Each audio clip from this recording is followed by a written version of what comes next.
नीमच किसानों द्वारा कई दिन से मांग की जा रही थी कि बंद नीमच की पोस्ता मंडी में खरीदी शुरू की जाए। अफीम किसानों को परेशानी आ रही है, उसको देखते हुए अब फिर शुरू हो रही है। बुधवार से इसमें किसान में पोस्ता दाने की खरीदी बिक्री शुरू हो जाएगी। पोस्ता दाना मंडी में आएगा और व्यापारी उसे खरीदेंगे। पोस्ता दाना को साफ कर लेंगे और व्यापारी अब उसी की खरीदी बिक्री कर सकेंगे। ऐसा महत्वपूर्ण निर्णय सांसद सुधीर गुप्ता की अध्यक्षता में हुई एक महत्वपूर्ण बैठक में लिया गया। क्या कहना? व्यापारियों के साथ बैठे थे तो उन्होंने अपनी कुछ जेन्युइन जो दिक्कतें आ रही थी अपना पोस्ता व्यापार करने में उन्होंने हम लोग के साथ साझा करा है। और हम लोगों ने भी यही सख्त निर्देश दिए हैं कि पोस्ता व्यापार अच्छे से चले, साफ सुथरे तरीके से चले, तो कोई दिक्कत नहीं है। और कोई भी जेन्युइन आदमी है उसको तंग नहीं किया जाए। ऐसा जो एजेंसीज रहती हैं वो नहीं तंग करेंगी।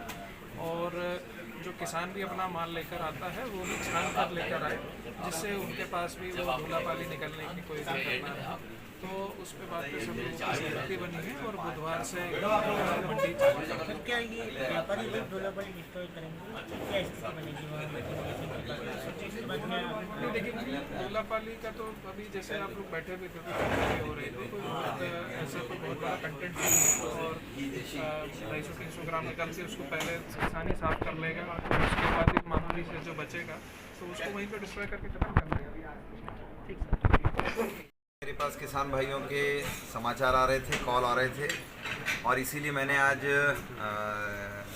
यहाँ एक अनौपचारिक बैठक रखने का मन बनाया था, जिसमें सभी व्यापारी, मंडी, आबकारी अधिकारी और सभी लोग हम बैठे थे, जहाँ प्रारंभिक चर्चाएं, इनकी दिक्कतें वो सबको सुनने के बाद निर्णय लिया कि किसान भाई अपना एक क्लीन माल को मंडी में लेकर आएँ और व्यापारी अपने पोस्ते दाने को उस तरीके से मंडी में ऑक्शन के उस मोड में खरीदें ताकि प्रतिस्पर्धी बाजार में पूर्ण पैसा किसान भाइयों को मिल सके। पोस्ता में धूलापाली आने की भी शिकायत आ रही है, तो किस प्रकार? नहीं, ये एक प्रक्रिया रहती है। देखिए, वो छान कर लाएगा तो उसका थोड़ा बहुत अंश रहता है, वो किसान अपना वहाँ से डिस्ट्रॉय करके लाता है।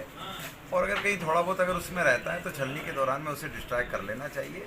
वो कोई ऐसा जिसके मन में ही अगर इलीगल कोई लाइन करने की, तो ना तो प्रशासन सहयोगी बनेगा, ना हम सहयोगी बनेंगे, ना कोई सहयोगी बनेगा।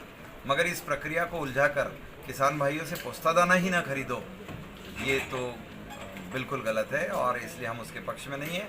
और हमने सारे व्यापारियों से आग्रह किया है कि आप मंडी को निर्बाध गति से चलाइए। अच्छे से लंबे समय से यहाँ के किसान 100-200 सालों से अधिक से और अफीम की खेती करते हैं और पोस्ता दाना मंडियों में बिकता है। और जब किसान की आवश्यकता रहती है तो तत्काल अगर कोई फसल बिक सकती है उसमें पोस्ता दाना एक गिना जाता है।